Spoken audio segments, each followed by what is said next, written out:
Yo, yo.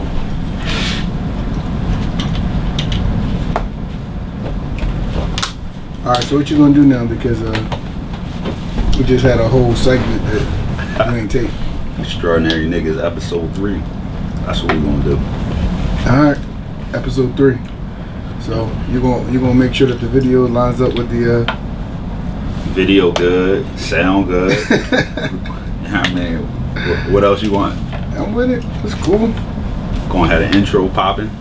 When? It's coming, man. Deadline? It's coming. Intro is gonna be popping. That's why they call you the Matrix, right? you ever tell everybody why they call you the Matrix? No, I don't know. I don't know if we're ready for that. Somebody said on one of the posts, they was like, "Oh, you with Matrix?" Yeah. And I was like, "Oh yeah, I forgot that's the boy named Matrix." Yeah, shout out my man Jay. So I'm saying you ain't gonna explain the Matrix. I'm the one, man. Like Neo, the one, Matrix, all that. That's why you got it. That's why I got it. All right, we'll get the real explanation a little more clear later, I guess. For sure, man. Back here the third week. Third week. Ready to do it. Yes, sir. Jump right in, man. It's all these, it's crazy, right? People pulling down statues, getting rid of Confederate flags. Mm-hmm. People, you know what I saw is an uptick in people being lynched too. You saw? Have you seen one of them though? I haven't seen any of them. I don't want to see them. I don't want to see them neither, but do you believe it? Lynching some crazy stuff. But do you believe it? Yeah. I don't know. I'm not saying I don't believe it. You do know slavery was legal. I know. Oh, okay. I'm just saying, but right now, I don't. Because the reason why I say it is not because it's unforeseen for someone to get lynched. I'm not saying that. But usually, in any type of circumstance, you see pictures floating. I done seen all types of video. I remember one time the girl who did the getting out the car, and she got her whole body taken off. And she was leaning out of a car, right? Uh-huh. She was speeding, and like she got hit by a tree, whole body like split in half. You saw it. I'm just saying. So my point is that I'm just saying, like, out of all of the stuff that you see and people use their cameras, I'm surprised I haven't seen a picture. I agree. That's all. I'm just but surprised. at the same time, that don't mean I don't know if it ever stopped. I mean, down in the South, probably not. I mean, South was crazy. When I lived down there, you always felt a little type of ways. But I'm just saying, at the end of the day, it's hard to believe it unless you see it in a culture where everyone is taking. And especially now, if they said one or two, I'm like, all right. But it seems like you said, it's an uptick. I'm hearing several people saying things. Oh, this person got lynched. This person. Nah. I mean, I just ain't see it yet. I even see, like, they showed the news from the bull, from the NASCAR joint. You saw that? I didn't see a loose news from nobody got hung. was it clear that was a noose or not? I don't know. I didn't pay attention to it. It was NASCAR. Like, I expect you to be racist. But how do you? I expect it to be racist. Like, for you to go into NASCAR and think that it's not racist, I think. I get that, but how do you like mistake a noose? Like, oh, that wasn't a noose. What was it? Did you see it? It was a noose. Yeah, man. I mean, you don't make it to turn it into the FBI and get them involved, and then be like, oh, we thought it was like it's not. Yeah, what was the final answer? They said it wasn't a noose? They said it was placed there no, they said it wasn't a noose and it was there months ago. When I heard noose, NASCAR, one black driver, like, all right, next. I mean, it's just some arenas you expect to be racist. So is all of this stuff real though? Like, is it all going like is it going to mean something? Are we getting something? Right now, we ain't getting shit. To be blunt, right? We getting this. We get a lot of talk. We getting commercials. The commercial with this bull. I said on it earlier. I was talking about the bull who go around. He's black. He goes to all these different environments. And you got that black look where you don't belong here. Whether it be the nice gym, the nice restaurant, and he get all these black looks. And then the last end of the commercial, he goes into the courtroom. He's the judge, and it's like, let's remove the look. And I'm like, that sounds good, but you still gonna do that shit if I go to KOP right now and go in the wrong store.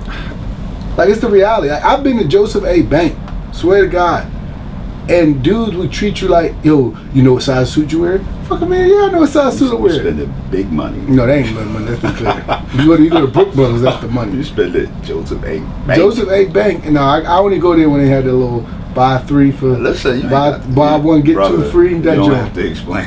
Anyway, Ski. No, Charles DeWitt is my spot. The England joint, that's the spot. That's with some money. Or Pink, that's the shit. Listen, Or Charles DeWitt is Pink. But anyway, you go, Charles DeWitt be alright. Pink, they be in. But you go into Joseph A. Bank, and a dude will sit there and ask you questions that you never wore a tie before.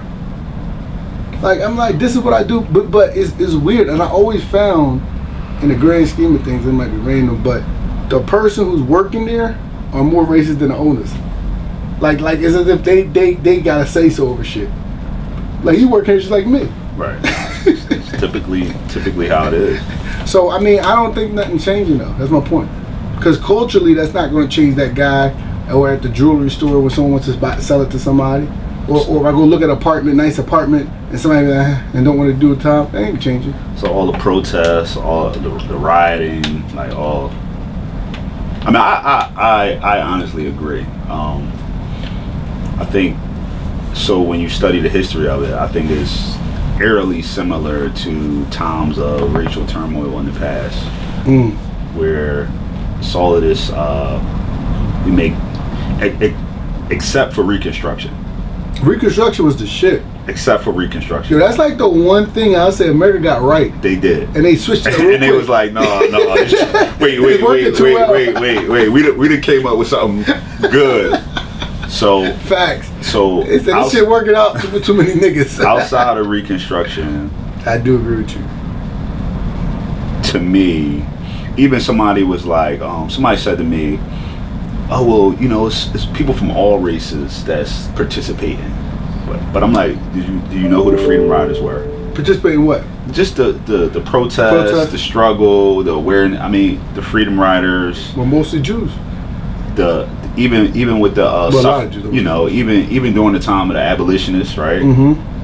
Like even, you know what I mean. So to me, it's just eerily similar, and you know, the same kind of concessions that were made, like we need change in like policy, and we need those reparations, dog.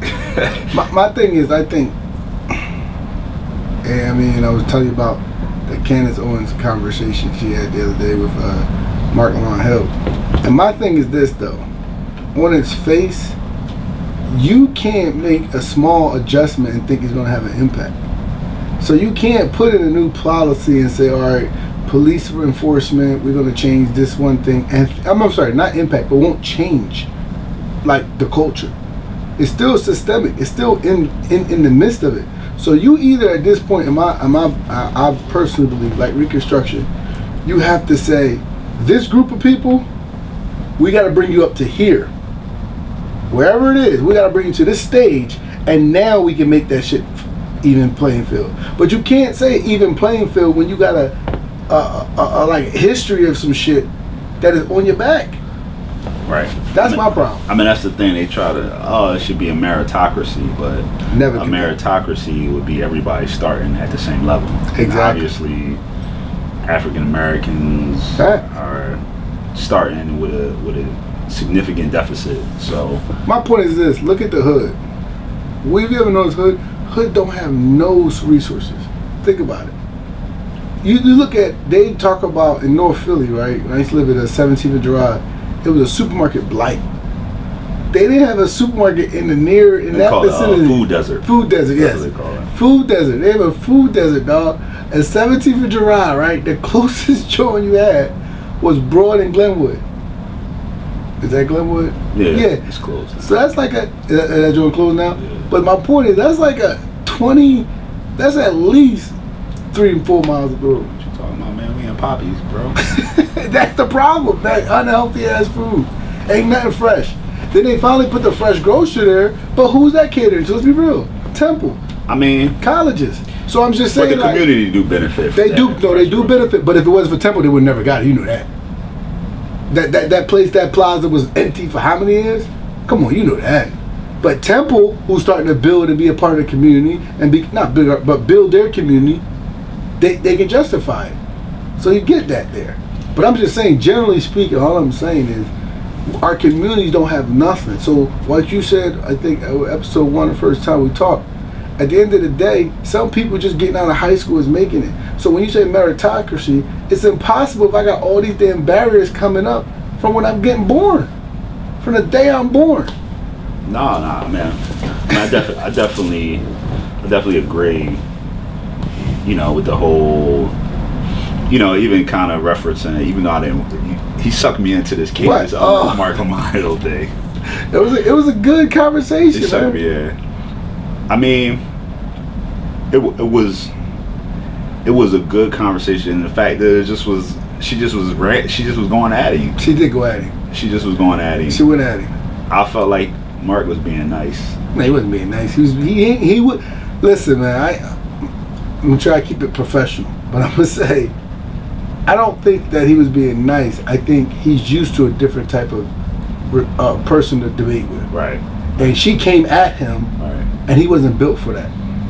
But if you the internet, social media savvy, the one speaking for black people, you gotta be prepared for all shit. And he just let us down. So anybody who's holding them up, I'm sorry. He let the reach down. He let the movement down. Mark Lamont let the reach down. And tell me wrong, you watched the whole joint, right? I watched the whole joint. Simple question. What was the thing you thought he was with the hardest on? LGBTQ. I rest my case. But that's no, but my that's point, his lane though, honestly. That's become one. Since like, when? He pumped the whole book about the struggle of black people. Yeah, He's pumping that he published. If you ask me, he takes great care to include that and add that to his cause. I don't know. Maybe we can get him on our podcast. All I'm saying is, I'm just saying that at the end of the day, that conversation, forget who it was, to me, it was important for this one reason. And I said it in my post when I posted on Facebook. I said, that is the reason why black people need their own party. And that's the only way I think that we will be truly successful. And the reason why I say that is because, and if not a party, you don't have to have a complete party. At least you have to have a voting block. You have to have here is the black initiative. What is the black initiative? What is for black people? Because the LGBTQ, everybody was like, well, why?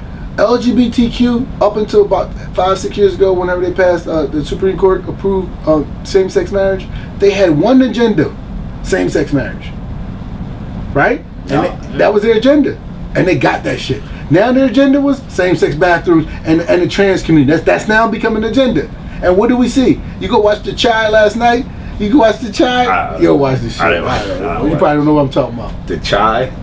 Like tea? Like it's a show on Showtime. No, I just know. Lena Rafe. But my point is... Wait, something. She has Lena Rafe. Oh, she has a trans. It's probably not. It is Rafe. WRAITHE. It's a transgender lady who's like in the leading role. And I'm not knocking it. I'm just saying the LGBTQ community is in my opinion, is the, what do you call it? If anything, it's blueprint? The blueprint to how to move an agenda. I would say that the Jews would be first. Right. Italians didn't do it too good, in my opinion. They did all right when they started going into the church. They started taking over the Catholic Church. That was the biggest thing that they had Rome. I mean, think about it. Like the Italians, they built their joints around the churches, and then they became. But then they kind of like, I think when religious kind of fell off in America, people kind of fell off on that. But the Jews is the first blueprint. The modern day blueprint is the LGBTQ community, about how to take your societal issues agenda and move them. Because if you think about it now, a lot of the Jews that really move stuff, they on their own. They disperse. But before they used to we had to blend together. So I think part of it. So one of the interesting concepts that kind of I think they both stumbled upon in the talk was separation, but not segregation. True. The question is, the thing that she said, which people hate, Candace Owens, is segregation racism. That was the question. Is segregation or separation? Because she was describing separation, but calling it segregation. Is there a difference? It's absolutely a difference. What's the difference between separation and segregation? Separation is a choice. segregation is legalized. You don't have a choice. So separation is I choose to be in a particular community with people that I have shared background and experiences with. Segregation is you have to be amongst this group. So you saying it's based upon the choice? Yeah. Because some would say we have modern day segregation now. It's de facto. I mean, some would say that. Semantics of that's really like semantics about it. But well, honestly, when you talk about modern day segregation, you have to take into account like zoning laws, like all of these different policy and laws that affect our quality of life and that keep us in particular neighborhoods and areas that we're not even aware of. That's true. So I mean, I don't know, to be honest with you. I hear you. I'm not smart enough, but I don't know if they're different. Segregation and separation to me. Now I know you can legalize separation, you can legalize segregation, but I just think to me, I don't know if they're different. But I'll say this. I don't think it's racism because, first of all, she used racism, which was completely wrong. The term, the definition of racism is when you use it to determine the outcome or belief of some group of people. So if I say you're black and this is what I'm going to do, or I'm preferring this over that, that's racism. Just to use people that debate with you all day. What about that racism? Yeah. I don't give a fuck. They're wrong. My point is, look at the Webster Dictionary. But you can use race. This, like, for example, if I'm pro-black, that does not mean I'm racist. If a person is pro-white, I don't think they're racist. My family's Jamaican. If they say I'm pro-Jamaican, I don't think you're racist. You as a Muslim, you got a lot of Pakistanis. They won't marry into the family. They come, brother, assalamu alaikum, all hug. You go out up at the door. No, she's marrying a Pakistani. I don't think that's racist. But now if I say I'm better than you, or you don't deserve this, or you can't, then I thought you get into the racist thing. So my point is, I think when you start talking about separation and segregation, to me, I'm thinking of like-minded people saying, I want to be around this group. That's separation. I think it's the same thing to me. That's not segregation, though. You're still segregating. You segregate. Look at the definition of the word segregation. All right. You take it away from, I'm not going to be. So, for a perfect example, is Howard segregated or separate? Howard? It's neither. It's separated. People choose to go there. I mean, anybody can choose to go there. But it was created for what? It was created for black people. Yeah, but you have to go a step back. Why was it created for black people? Because they were segregated from going to other schools. But they still could go to schools. Not at that time. No, I'm sorry. Let me phrase. When segregation was legalized. Agreed. Yes, you're right. I'm sorry. So they created Chinese and the Howards and others for black people, so they could go to school. Right. So it was segregated because white people couldn't go there. Black people had to go there. But now it's yeah, but it's See? No, it's the result of segregation. It's not segregation itself. It's the result of segregation. So let me ask this question, because this is what people: can a black person be racist? No. Why not? He can be. I mean, generally, no. Like, can one black person be racist? Yes. But generally, can the overall 12 to 16% of the population be racist? No, not by the definition where you can determine these major outcomes because of it. No. Can one person, if you a judge, you could be, theoretically, you can be racist. I think you could be racist, but you're saying that you have no power on your racism. You have no power, so for the most part, for 95% of people, they have no power on that racism. So, like, semantically speaking, it's prejudice and not racism. What's the difference?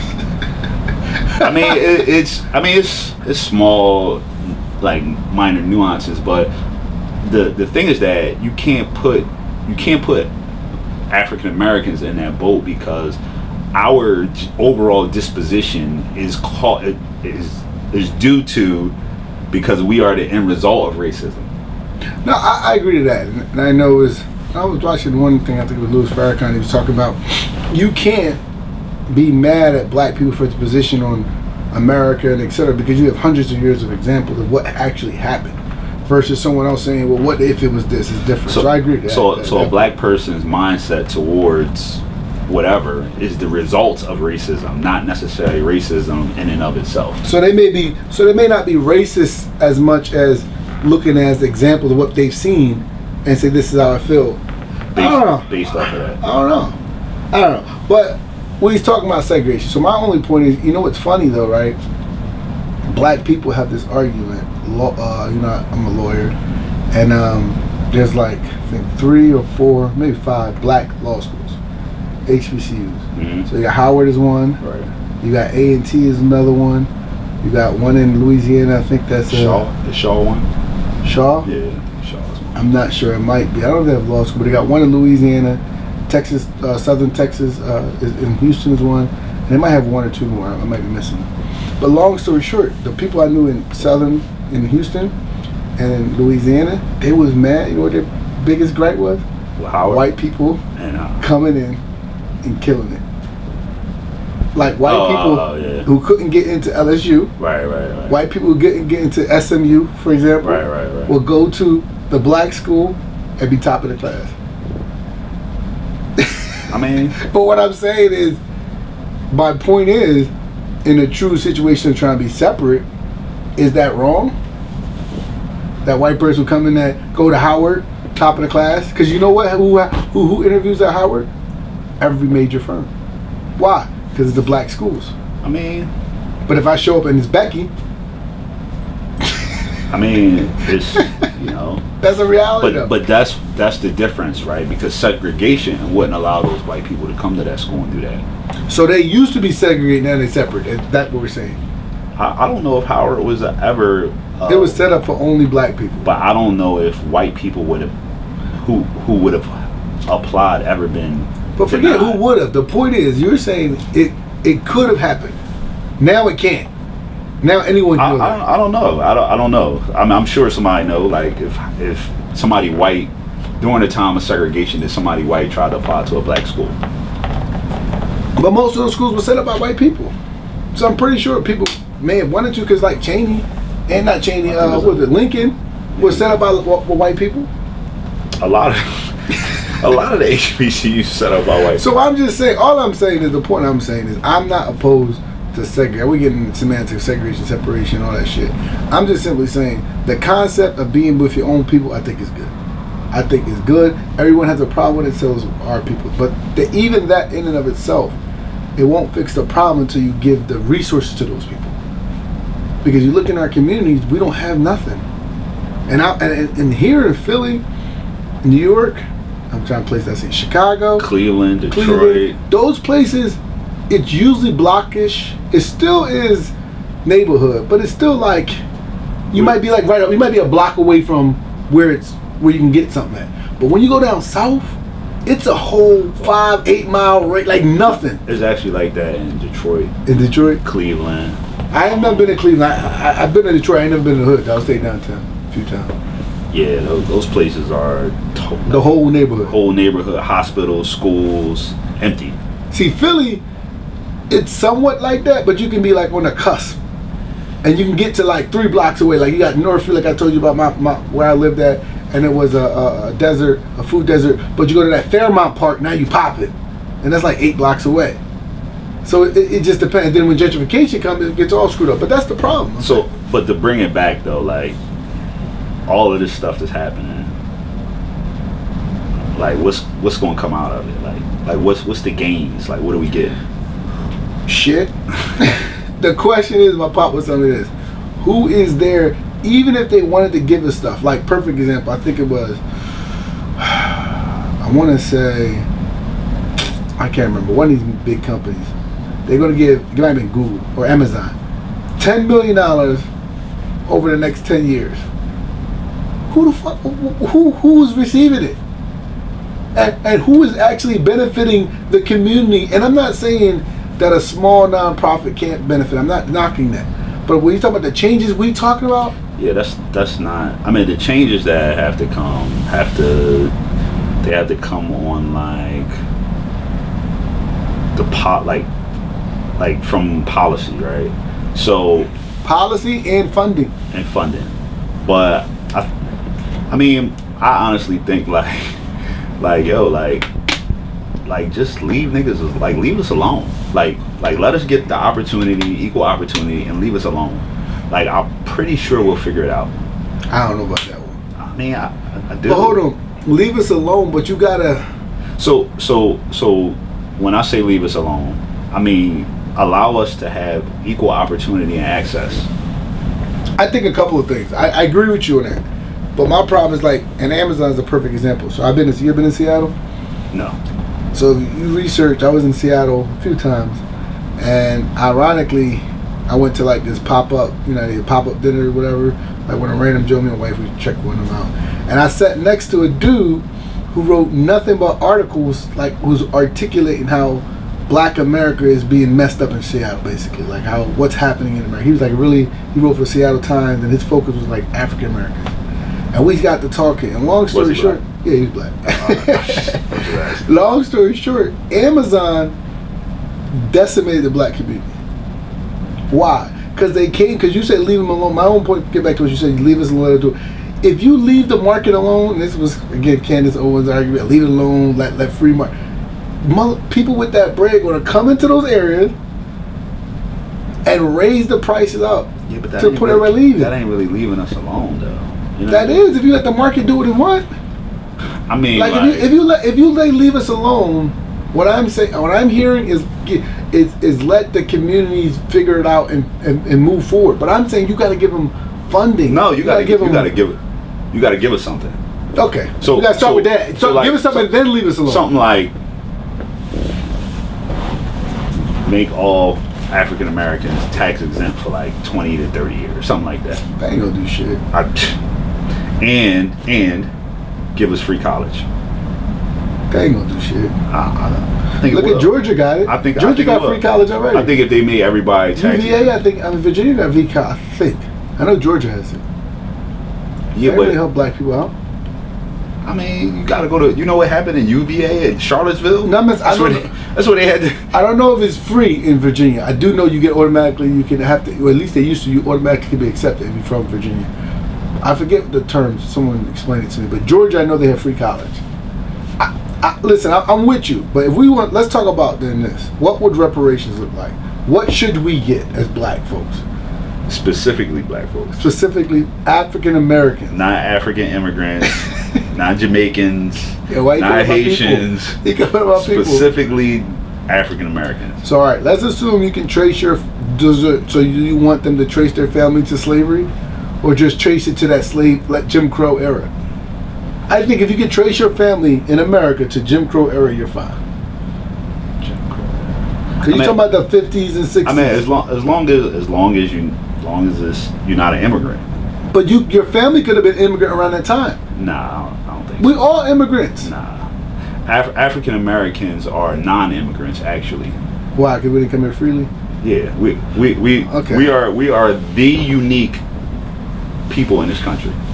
Almost in the world, probably. But here's my question: let's assume we're going to say there's reparations.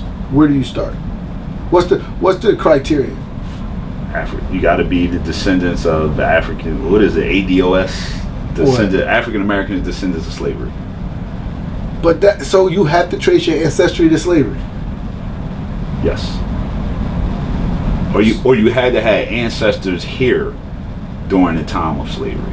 So after slavery don't matter. After slavery, if you came in 1910, no. Because you immigrated here though, like. But Jim Crow, some say Jim Crow was worse than slavery. I'm not saying you're not impacted.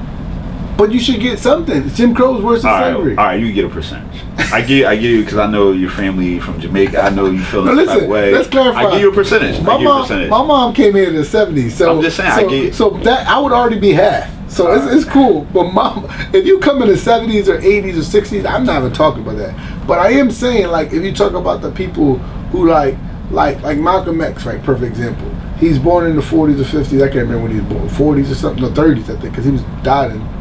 I don't know when he was born. I can't let God. But long story short, not his father and parents, but his grandparents were immigrants. Came from, I think, they were his mother maybe was Jamaican or something like that. So you'll find a lot of people in the, in that civil rights era, their grandparents were. All right, you get a little immigrants. I'll give you a little piece. All right. So now we determine the qualification. What's the first thing? What do you think? Here's a question. Back to Reconstruction. What was beneficial about it? If we had to reduplicate that. The land. So, and I wouldn't say just land. Well, I would agree to land, but I think the land, because at that time land was power. That was it. But not no more now. Not as much now. I mean, I don't know. I think. You think land is power now? Yes. I don't know. I think credit is more power now. Nah, man. You don't think? That's the ability just to add debt. Like, nah. No, but what do most people do with their credit? They get the land. Yeah, but nah. Land in and of itself. If you give me a plot of land in North Philly or some parts of it'll appreciate over time at the very least. I would take land over like credit. Like, nah, that's not even nothing real. That's not tangible. It's not tangible, but in this America, I think that's the most powerful thing. Nah, I don't think so. So land is still most powerful. It's more powerful than credit. But what's the most powerful? I mean, I would say I probably would say land, capital. Let's call it capital. And one of the kids, the biggest ways to get capital is credit. Yeah, but credit is just instant debt, though. No, what you do with credit can be instant debt. Don't disagree with that.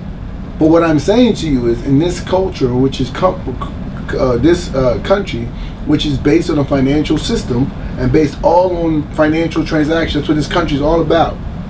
One of the biggest things you can is access to capital. But, I agree with you. But give me money then. Don't give me credit. So if you want to give me cash. All right. Give me cash. See, my only thing with cash is, I think that will be harder. I mean, I think capital is the biggest. So if you say capital, you say land, or I'm not saying you're wrong, but I think cash would be the best in this country. I mean, people gonna mess it up. For sure. But that's how you learn. But you see Django? You ever see Django? Yeah, I saw Django. You see, like, the first time he had to get some clothes. Remember he came up on a blue suit. She was like, you picked those clothes? Like, yeah, I know what you're talking about. That's what we're gonna do when we get this capital. But it's just a necessary step. My thing is, I think money would be cool. Me personally, I think they should wipe out debt.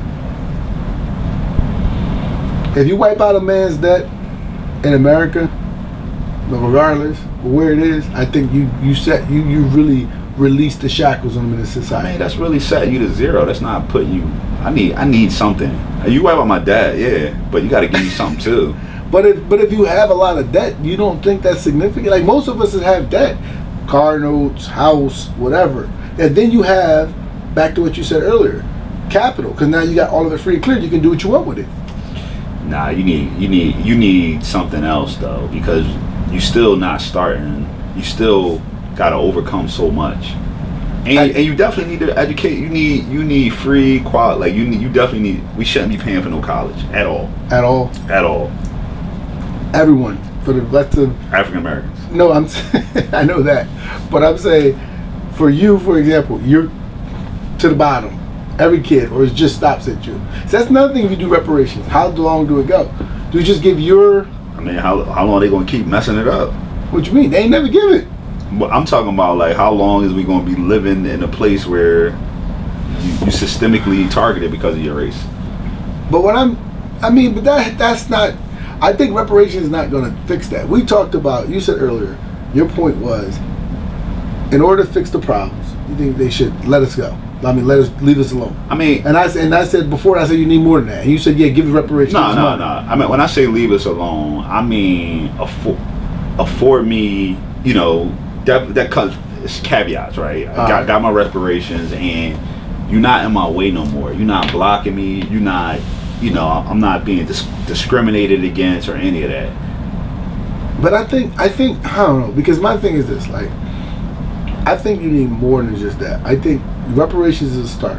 I mean, but think about it, right? You definitely need more than that, because every time African Americans have been left alone and have achieved, they come knock it down. They come burn it down, knock it down, arrest this person, they kill this person. So, I mean, if you left us alone, we might not need all of this government aid, you know? I'm not saying it has to be government aid, you're right, but I'm saying if you give a group of community reparations, right, I think tax-free, all right, maybe. I think the bigger thing is me releasing people who are quote-unquote financially or economically bounded, like hampered. But then I'm saying the social things you need for your community, how are you going to get them? Either as a collective, like the collective people have to do it. I agree. But then I think you need support with that. Not necessarily funding, anything, but I figure it out, man. You think so? Yeah, man. Why we ain't figured it out yet? We not left alone. That's why. So like all these different groups and stuff. So the thing that I find interesting about like all like it's just like the whole like Black Lives Matter thing, right? Mm-hmm. Because throughout all of this, like you keep hearing Black Lives Matter, like it's a slogan. It is. And it's an organization.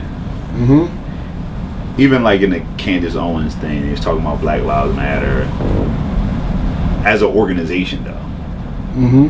And what their agenda is versus, you know, somebody put up an ad that says Black Lives Matter or something like that. You know what I mean? So I don't think most people really, you see what I'm saying, like really think about it on a level or even understand that. To be honest, when I'm like Black Lives Matter, I mean I don't walk around just being like Black Lives Matter. But like I'm like those words, not necessarily the organization. But what is the organization? I don't know. I mean, I've did a little Google search. I looked at the GuideStar 990s, and it's funny to me that for an organization that has like a prominent name, I don't see no structure. And the stuff I hear about what they are advocating for is not all Black Lives Matter. It's this community, LGBTQ this is same-sex it's this other initiatives. And I'm not saying that black people aren't impacted by those, but I think if you're going to have a Black Lives Matter organization, you have to focus solely on black lives first. That's how I look at it. Yeah, it's just interesting, like with the whole thing, and like just really understanding that like it's a difference between those, like the organization and just like the statement. And so you saying you don't vibe with the organization? What you saying? Sound like I don't really. What are you saying? I'm not. You know, it's funny, right? So watching all of this, and somebody actually said this about you and I, like black people really be conservatives. Are we conservatives? Historically, we were conservatives. Black people really be conservatives. Historically, we were definitely conservatives. So, like, kind of like when you look at like some of the things the Black Lives Matter, like their organization, what they're about. A little too left for you. It might be a little. That's why we need our own party, bro. The question is, but you're bringing up a good question. Then, should black people be Democrats? Because here's the thing, man. You ain't get into it, but it's a reality, man. Because here's my question, right? The decimation of the black community, right? Everyone talks about it. Everyone talks about where did it happen under? Technically under Democrats. I mean, how? But see, this is the thing. I don't. This is the thing. It's all the same. It's honestly all the same to me. I'm agreeing with you, but that's what I'm saying. I think I don't think they're all the same. See, I think the Democrats, if you look at it, right? I think it's 5 issues that they might be different on, like abortion and gun rights. Everything else. It's the principles, bro. Everything else. The principles is where they differ. See, what the Republicans are saying, they're more the separation. But they say it's even, let's all start over, you do you, I'm going to do me. But they're never addressing the systemic bullshit, right? And they're never addressing the things that caused it to be uneven. So their whole thing is it's even. It's meritocracy. I can work, put my boots up, all that crap. And that's a principle. So this is how I look at it, right? Republicans is like, they just like flee altogether. True. I feel like Democrats like young boy, you like, oh, okay, yeah. Life, liberty, pursuit it. All right, I got you. I'm gonna give you some of that. I agree. All right, just hold on though. Just hold on. No, not even that. It's like you come into a bull for a job, right? Oh, my family come to old head, right? Hey, I need a job. My wife home. Oh man, I feel you struggle. Here go $100. Come see me in a couple more weeks. That's what the Democrats do. Yeah. So then you like, oh yeah, he looked out, right? But he didn't really give you shit. They They ain't really give you shit. The thing you need, that's what I'm saying. So they technically, what I'm saying is both parties are not really addressing our needs. The Democrats putting a little Band-Aid on it. Here you go, hit a little bit, hit a little bit, hit a little bit. But in the grand scheme of things, ain't nobody talking about the systemic issues that we talking about. Ain't nobody talking about. Ain't no benefit for them. They don't see benefit in it. If they saw benefit in it, it would be done with. It would be over. All of this. Listen, any issue that they want to be over with, they say the word, and you come to work, you do something racist, you fired. Let you come to work and say something against, remember, the LGBT, any of that, like it's a wrap. There's no tolerance. Let you say something against someone Jewish, there's no tolerance. Like when they decide that it's over, it's over. It's over. Systemically, like, and I'm not talking like on the individual level. I'm talking on the overall, systemically, and it's a systemic voice, and it's a systemic ideology. And when they've had enough, or they want to say, we ain't going that way no more, we done. I mean, I agree with you, but I think that's again that you got it. I think. So let me ask you this: can black people vote their way out of this? Yes, collectively. Yes, so collectively. Explain to me how collectively. So all right. So look, when we say that black African Americans make up 12 to 16% of the population, we're not talking about all adults. We talking about adults, kids, and then split up like women, men. Right? But you also got to remember something though. Hold on. So when you say that we could vote our way out of this, explain to me. I'm gonna explain to you how less than 12% of anybody can vote their way out of a situation. Because first of all, it's like in a corporation, right? Look at Walmart. Walmart is a large corporation in America, right? Who owns the majority ownership? The Walton family. Guess how much they control? Less than 10 to 12%. Because everything else is so fragmented that your 10 or 12% can really control and run the shit. So my point is, if collectively, blacks were collective in their vote, yes. Now, is that possible? It might not be possible.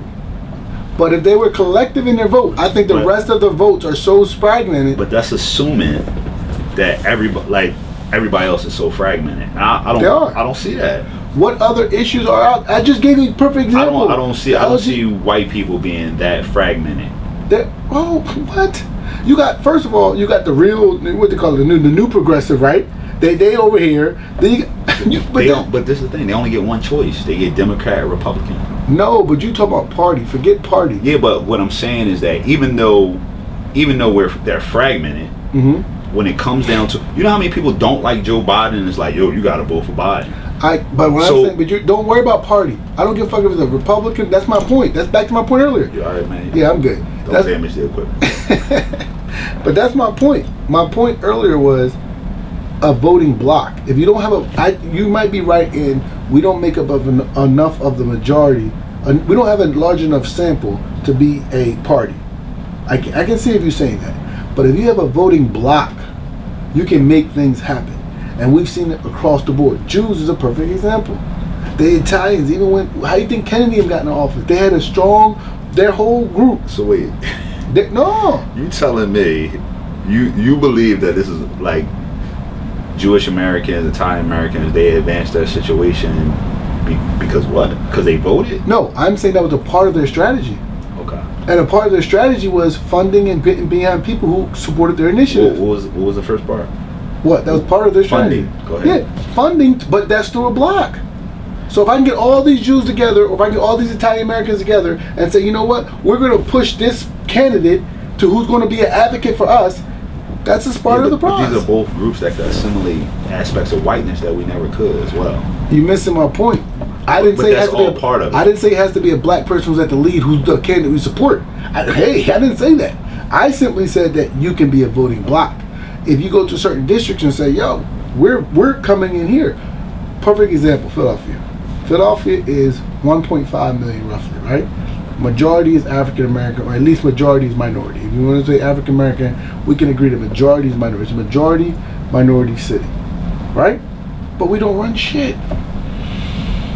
Let's look at that simple example. Atlanta is the only place, maybe DC, But I will argue that most of DC people who doing stuff is still doing with the federal government as opposed to the local government.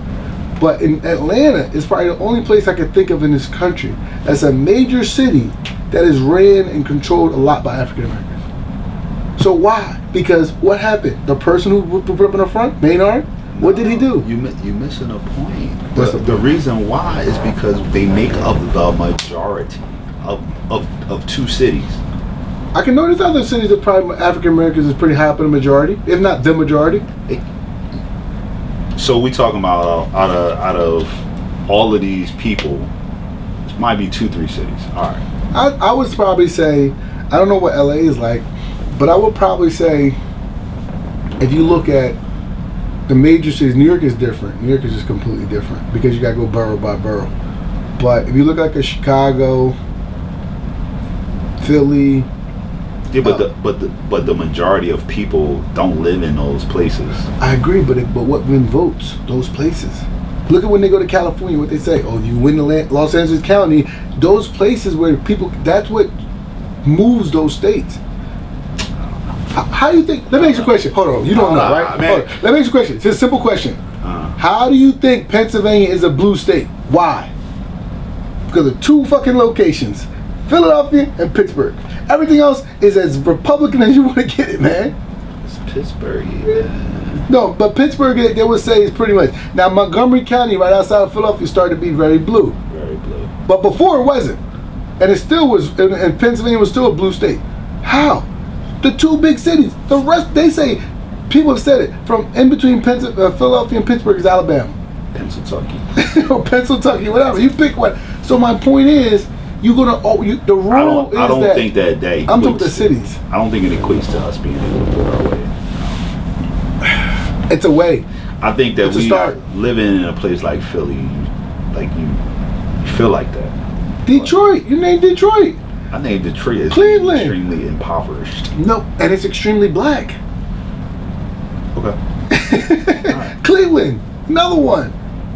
I'm just saying, there are plenty of places where you can go to that are significantly large. When you say plenty, it's really not that many. Well, let's be clear, right? If you're talking about 50, and I'll do my research and I'll come back to you next week. But if you got 50 states, right? So you say each state gets at least one or two big cities, decent sized city. I don't want to include the metropolitan area because then you really start talking about suburbs. And in suburbs, you're going to get a lot of non-minorities. But I'm talking about major cities. I'm willing to bet at least 30% of those cities are significantly more than 30 to 40% minorities. All right, check it out. And my question to you, when I do that, if you find that a city is 30 to 40% minority, right? You don't agree that they can move through voting. They can change. Maybe not the state, but I'm talking about the city. A particular city or a neighborhood area, yeah. And what I'm saying to you is, you can agree with me whenever I find these facts for you. Despite all the information, Atlanta is probably the only city, and even then they still got their shit. We got Ahmaud Brewery, you got the other dudes, you got two of the incidents in the last 2 months. But despite that, they're probably the only city that is doing the empowerment of black people, so to speak. Okay. Do you agree? Well, not saying only city, only major city. Because I've been to probably every other major city, and I don't. I mean, Atlanta definitely look differently somewhere like Atlanta. And you know how that started, right? I mean, with the mayor, Maynard. Part of it. But you know how that started with the mayor, who was pushed by black people, and he made it. Back to what you said earlier, though, and I'll leave it with this. You said, give us the support financially with the capital and leave us alone. And that's what he did. He said, you know what? We'll bring all the black people to the table, and y'all got to deals with them. And then he left them alone. But that takes black people to have the awareness to collectively bring themselves together. That's on us too, though. That's why we got to create our own party or create our own voting block. So is it a Muslim party or is it a black party? I know you would go there, Skate. I don't know, man. What are you? You Muslim or you black? Are you a black Muslim or you Muslim who's black? That's a whole nother party. Muslim party. So most people that ask that question, I mean, I'm both at the same time. Can't be both. You absolutely. You got to lead with one. You have to lead with one. Well, I think Like you gotta pick one. I think nah. Yeah. You don't have to pick one, but I think You gotta lead with one. like how you define yourself and how others define you, right? So for me, they both one and the same. I don't think they exist simultaneously. What's that? Watchmen? You see Watchmen? I did watch that. I don't. It got confusing. The back and forth shit. I couldn't get into it. Is that also weird? So for me, they simultaneously going on. Like I'm always black and I'm always Muslim. But when you think about it, right? You take somebody like that's a kid that doesn't have that level of awareness. You see what I'm saying? Like, or when people see me, they see black. They see black. Because you're a black Muslim. First of all, black. It's a history and a connotation behind black Muslims that is a little bit different than just saying it. No, I agree. But for me, I mean, when I wake up and open my eyes, I don't open up my eyes and be like I'm black. I open up my eyes like, man, thank Allah. You know what I mean? So, but at the same time, like I know what I represent to others. I know how others see me, how they perceive me. No, I'm joking. I think it's difficult. I don't know what I am. I don't know how to say it. Because some days I feel black, primarily. Sometimes I feel Muslim, primarily. And then my name being Mukmin Islam, it definitely don't help. So I mean, so do you ever feel the need to like put one in front of the other, depending on circumstances? I think I could be both, but I do feel what you're saying is that you every day you wake up, you praise Allah. Every time you pray to Allah. But in America, being black is kind of like at the forefront of everything. Yeah, it's like a stamp on it. Now, if I was somebody who walked around with a thobe and a kufi all day, then maybe I might feel the Muslim first. So it might be different for the women. It definitely probably different for the women. That wear khimar. That's a good point. Definitely. Be on the front lines. Definitely. See, for us, you probably even, you know, you can assimilate much more. If my name was Tom Wilson, right. You know what I mean? Right. I probably would just be a Muslim who happens to be, a black Muslim. But when my name is Mukmin Islam, the first thing they see is Muslim, in my opinion. You know, first thing I get, I've been in real jobs. That was my first law firm. The secretary says to me, "Oh, what's your name?" And I said, "Mukmin." "What's your real name?" "Mukmin." "No, what's the name your mama gave you?" Like, so it's like saying Mookie. So my point is like that simple point, right, of having to justify my name is a Muslim. That's a Muslim thing. That's not a black thing. Right. But then on the flip side, I walk into a store, I walk into the wrong place, I'm just black. Somebody care about my belief system. But I do think that what I try to do personally is how you interact with people, how you exchange with people. You highlight the Islam in your exchange. Yeah. I mean, I think I do go out of my way because I don't have a Muslim name. I don't wear a kufi and a thobe. You know what I mean? I go out of my way to like... You ain't got the big beard? Listen, I've been growing this journey for a long time. I go out of my way to let people know, like, I mean, not in like a bad way or what do you call it, like a obscene way or anything like that. Like, obnoxious. Not obnoxious. Yeah, I'm not trying to show off, but you know, I do go out of my way to like let people know, like I'm Muslim. Right. And for real, major shout out to the sisters that wear khimar.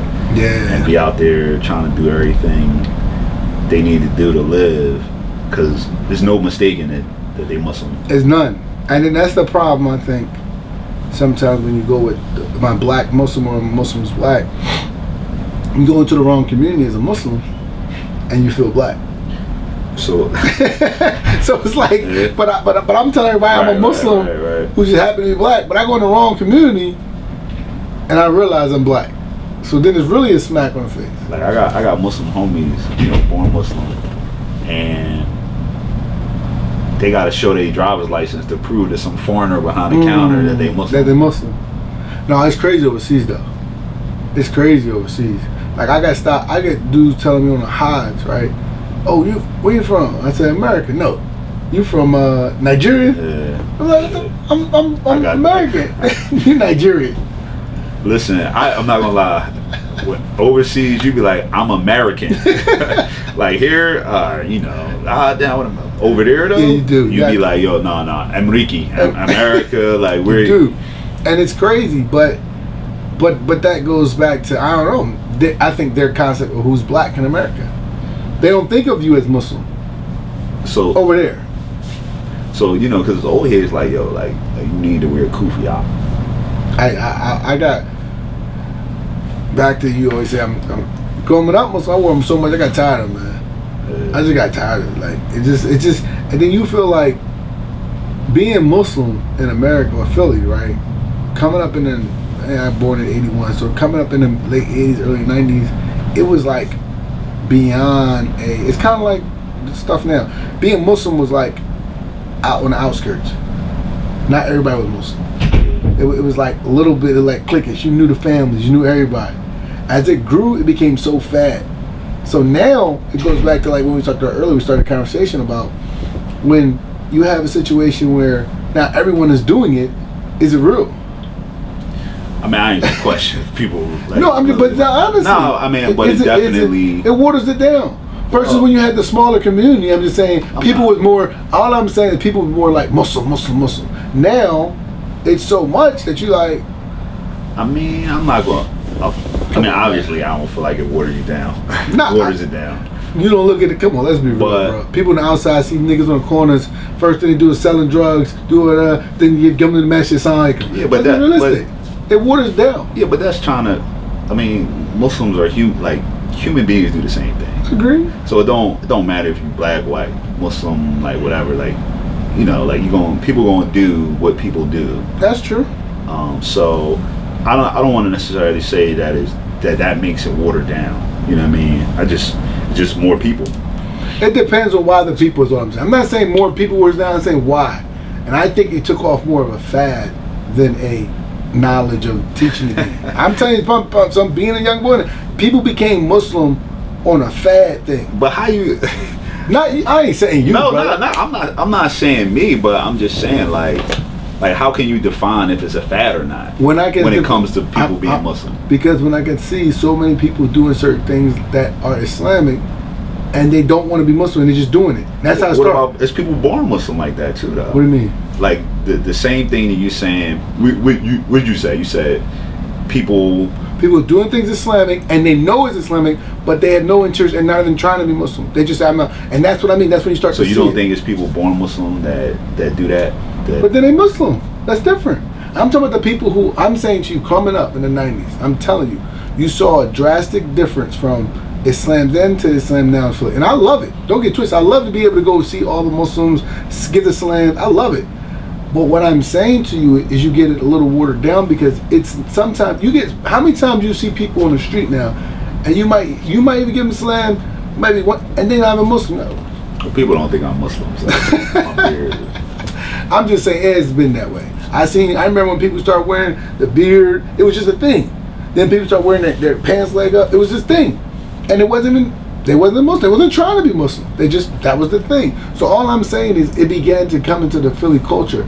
And what I'm simply saying, I would just give an example to say that was similar to our earlier conversation where I feel like the whole concept of Black Lives Matter, the whole concept of pandering to the commercials, all this stuff, it's going to come into our culture, but people start doing it just because other people are doing it and not really do it to make an impact.